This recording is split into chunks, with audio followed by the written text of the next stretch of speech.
But it's first come, first serve. And Roo got there too late. He waits his turn patiently.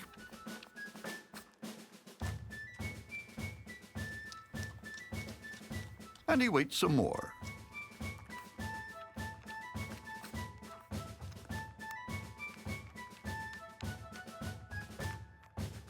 Wow, his sisters sure are hungry. Finally, the girls have had their fill.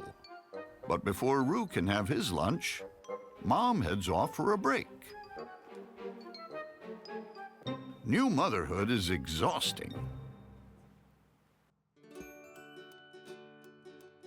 Fortunately, a helping hand delivers a warm, nutritious meal just for him, which Roo enjoys to the last drop.